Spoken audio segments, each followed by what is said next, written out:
बिस्मिल्लाहिर्रहमानिर्रहीम। Mariam's granny में आप सबको मेरा सलाम। मरियम्स ग्रैनी में आज हम बना रहे हैं रजब के कुंडे।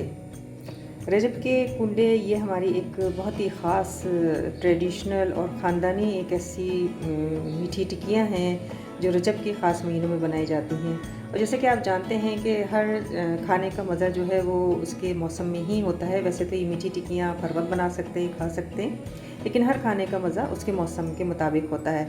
तो रजब का महीना है, बल्कि हो सकता है कि जब तक आपको मेरी ये वीडियो मिले तो रजब को ख़त्म हो चुका हो और शाबान शुरू हो चुका हो। लेकिन बहरहाल मैं थोड़ी लेट हो गई, लेकिन मैंने सोचा कि अपनी ये ट्रेडिशनल ख़ानदानी बहुत ही क़दीमी डिश, इसको मैं अपने तरीक़े से आपको बना के ज़रूर बताऊंगी।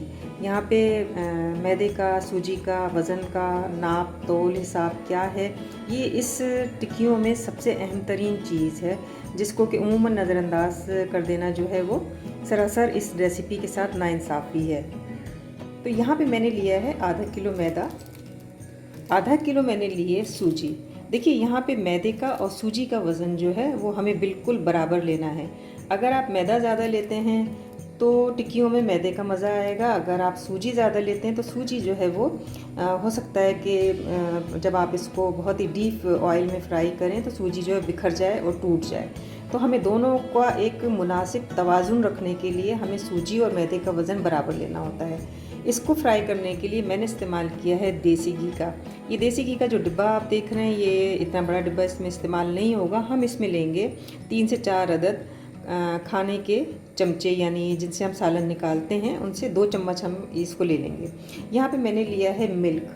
ये दूध जो है ये जितना आप देख रहे हैं प्याली में, इतना ज़्यादा इतना नहीं होगा, ये इतना इस्तेमाल होगा तो इतना इस्तेमाल होगा जितना मैं आपको निशान दिखा रही हूँ। और इसके बाद मैंने लिया है इलायची पाउडर। ये हम लेंगे अपने इसके टेस्ट के मुताबिक। आधा किलो मैदा और आधा किलो हमारा सूजी है, 3 ये समझ लीजिए 1 किलो के करीब ये हो गया वज़न। तो इसमें हम लेंगे 1 टेबल स्पून इलायची का पाउडर। यहाँ पे मैंने लिए हैं पिस्ते और बादाम जो आटा गूंदने के दौरान जाएंगे। तो चलिए हम इसको करते हैं। यहाँ पे सारा सामान आपके सामने रखा है, कैसे बनाएंगे, कैसे आटा गूंदेंगे हम बनाते हैं, आप देखते रहिए। यहाँ पे मैं आपको एक ख़ास चीज़ यानी चीनी, जो कि इसका मेन इंग्रेडिएंट्स है, ये मैं आपको बताना भूल गई थी, सॉरी। ये मैंने तकरीबन चीनी ली है 1 पाव के करीब, पिसी हुई चीनी है ये। इसको बहुत फाइन और बारीक पीस के डालना है। तो मैंने यहाँ पे आधा किलो मैदा, आधा किलो सूजी में मैंने ली है 1 पाव चीनी, ये इसके अंदर डलेगी। तो अब हमने यहाँ पे लिया है अपना एक बड़ा तसला और हम इसके अंदर इसको मैदे और सूजी को छानेंगे। ये है हमारा फ़िल्टर कप और यहाँ पे हम इसको अब छानते हैं।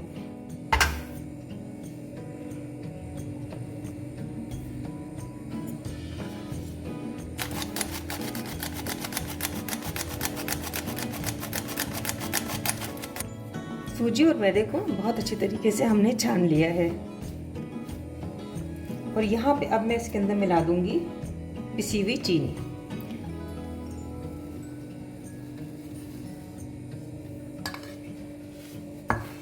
पिसी हुई चीनी को आपने बहुत ही देख लेना है कि कहीं इसमें ज़रा सी भी जो है वो मोटाई ना आ रही हो। ये बहुत बारीक पिसी हुई चीनी होनी चाहिए।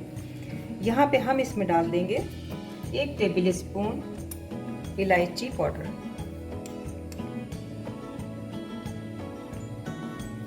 यहाँ पे मैं डालूंगी इसमें तकरीबन, मैंने आपको बताया था कि 3 खाना निकालने वाले चमचे, लेकिन ये आप अगर इसका मेजरमेंट हम करते हैं 3 हमारे टेबल स्पून, तो ये 3 टेबल स्पून इस तरह से जाएंगे। लेकिन इसमें टिक्कियाँ बनाने में फ़ायदा ये होता है कि जब हम इसको आहिस्ता आहिस्ता बनाते हैं और आटे को जब गूंदते हैं तो हमें इसका मेजरमेंट जो है वो उस वक्त देखने को मिलता है कि क्या चीज़ कितनी कम है और कितनी ज़्यादा है। लेकिन इसके अंदर घी बहुत ज़्यादा नहीं डाला जाएगा।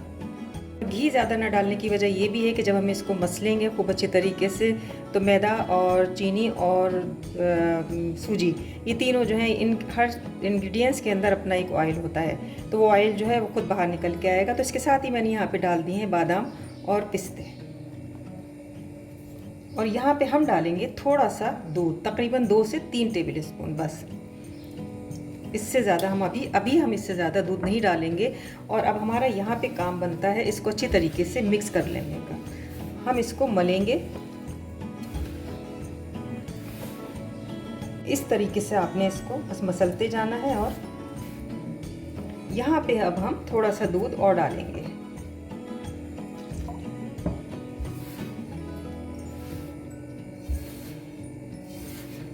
तकरीबन दूध हमने सारा ही डाल दिया है और अब इसके बाद हमें दूध नहीं डालना, बल्कि आप देखिए इस तरीके से ये इकट्ठा होता चला जाएगा सारा आटा।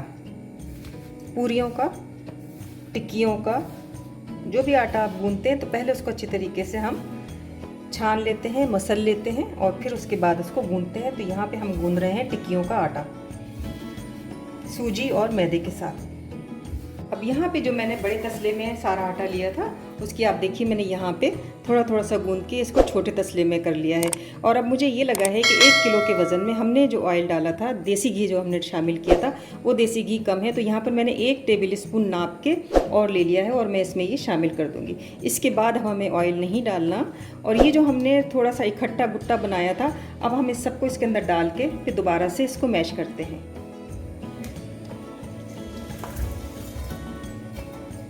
इसका आटा बनाना ही, इसका आटा गूंदना ही सबसे अहम तरीन मसला है। इसके अंदर किसी भी चीज़ का वज़न अगर ऊपर नीचे हो गया तो समझ लीजिए कि ये टिक्कियाँ जो हैं ये आपके हाथ से निकल जाएंगी। तो हम इसको फिर से इंतजाम करते हैं। बहुत सख्त इस आटे को गूंदने के बाद मैं इसको आधे घंटे के लिए रख दूँगी और आधे घंटे के बाद जब सूजी फूलेगी तो उसके बाद मैं इसमें एक 15 मिनट की मुक्की और लगाऊंगी। किस तरीके से लगाएंगे, किस तरीके से गूंदेंगे, अभी आटा ही गूंदने के हम प्रोसीजर में हैं। टिक्कियाँ तलना तो दूर की बात है, देखते रहिए। आधा घंटा आटा रखने के बाद अब हमें इसमें लगानी है दोबारा मुक्कियाँ। और आप ये देख रहे हैं कि आधा घंटा आटा रखने के बाद सूजी जो है वो फूल चुकी है और मैदा जो है वो उसके साथ मिक्स हो गया, यानी मैदे का और सूजी का एक मर्ज हो गया है, मिलाप हो गया है। ये इतना मिल गई हैं कि जब आप खाएंगे तो सूजी और मैदे का आपको जायका जो है वो बिल्कुल भी अलग अलग दिखाई नहीं देगा। तो यहाँ पे चूँकि हमें दोबारा मुक्की लगानी है और ये मेरे लिए देखिए हाथ भी मेरे सारे सुर्ख हो गए। तो यहाँ पर मैं खिदमत लूँगी अपने बड़े भाई की जो आजकल कनाडा से मेरे पास आए हुए हैं।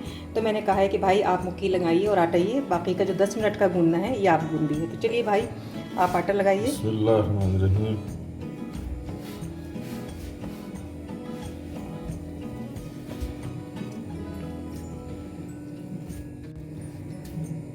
जैसे कि मैंने आपसे कहा कि हमारे बचपन के वक्तों में हमारे घर के ये आटे जो है ये हमारे भाई और हमारे घर के लड़के ही गूंदा करते थे। तो आज मेरी खुशनसीबी है कि मेरे भाई मेरे साथ हैं और ये आटा गूंदने में मेरी मदद कर रहे हैं, वरना मुझे अकेले ही ये सारी मेहनत करनी पड़ती।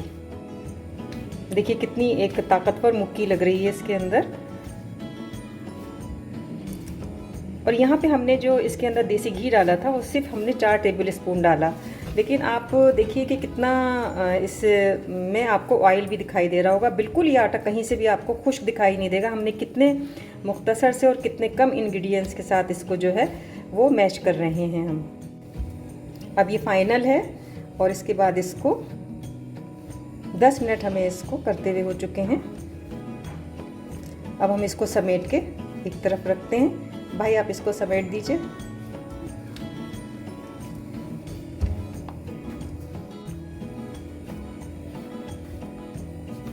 आटे को हमने मैट के ऊपर उतार लिया है और अब हम इसके बनाएंगे पेड़े। ये पेड़े जो हैं ये थोड़े से बड़े बनेंगे और पेड़े बाकायदा तौर पर ऐसे नहीं बनेंगे जैसे कि आप आटे के बनाते हैं। बस हमें एक बेतुके से पेड़े बनाने हैं, क्योंकि हमें इनको बेलना ऐसा है और फिर बीच में से हमें इनको टिकिया की शक्ल में काट लेना है।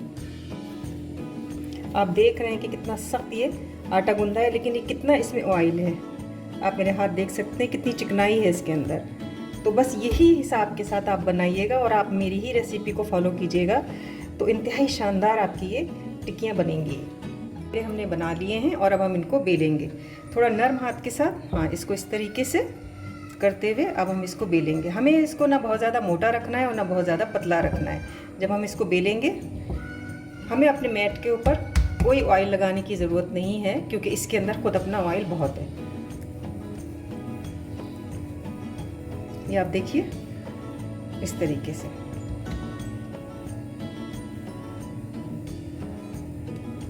ये और थोड़ी सी सख्त तरीके से इसको बेला जाएगा, क्योंकि हमें जो है वो इसको थोड़ा सा बेलना ज़रा टाइट है। सीधा सीधा बेलते जाएंगे और दबा के बेलन को हम बेलेंगे। यहाँ पे हमने ये प्याला एक लिया है नाप का छोटा सा, आप देखिए। इससे हम बीच में इसको काटेंगे, लेकिन इसको काटने के लिए हमें इसके बराबर ही इसको बेलना है।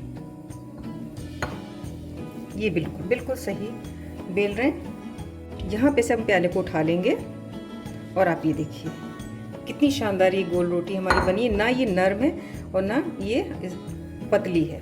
ये बिल्कुल आप कैमरे के सामने हम इसको ले जाके दिखाते हैं तो देखिए ये कितनी अच्छी हमारी रोटी बिली है, बहुत शानदार ये बिली है। अब ये जो आटा हमारा बचा है इसको हम एक तरफ रखते जाएंगे और नया पेड़ा लेके फिर नई रोटी बेलते हैं। अब यहाँ पे हम एक और टिकिया बेल रहे हैं और आप देखिए कितने नरम हाथ से और बहुत ढीले ढीले हाथ से इसको ये बेल रहे हैं।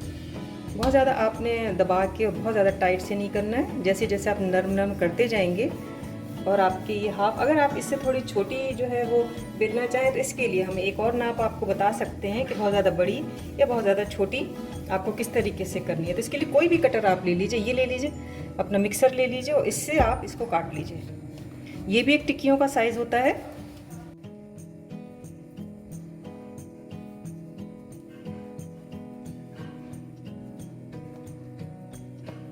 ये देखिए ये भी एक साइज़ है। ये सबसे छोटा साइज़ होता है टिक्कियों का और ये सबसे बेहतरीन साइज़ है। तो अब हम और टिक्कियाँ बनाते हैं। यहाँ पे 1 किलो में हमने बनाई हैं 14 टिक्कियाँ।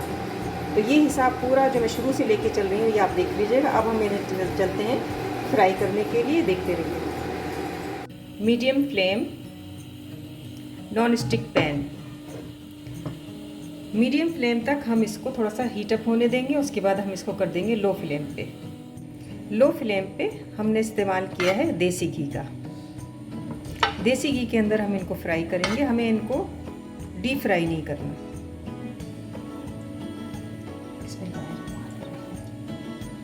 और यहाँ पे अब हम डाल देंगे इसमें ये टिकिया।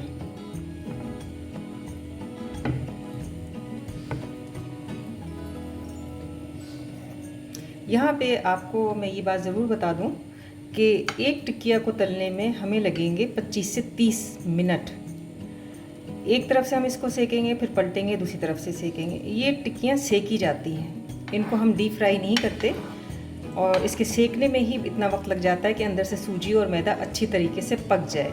अगर आप इसको डीप फ्राई करेंगे तो ये कच्ची रह जाएंगी। यहाँ पे हम दूसरी टिक्की भी डाल देते हैं क्योंकि हमारा पैन जो है वो बड़ा है और इसी के अंदर ये सिकती रहेंगी। और इसके अंदर हमने तीसरी टिक्की भी डाल दी।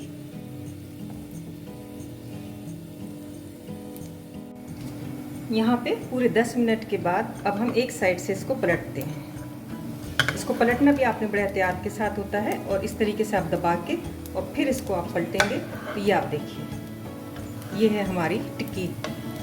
दूसरी तरफ का मुझे यकीन नहीं है कि ये हो गई होगी, लेकिन फिर भी हम थोड़ा सा देख लेते हैं। ये देखिए ये भी बीच में से थोड़ी सी अभी है, लेकिन ये कि हम इसको पकने देंगे।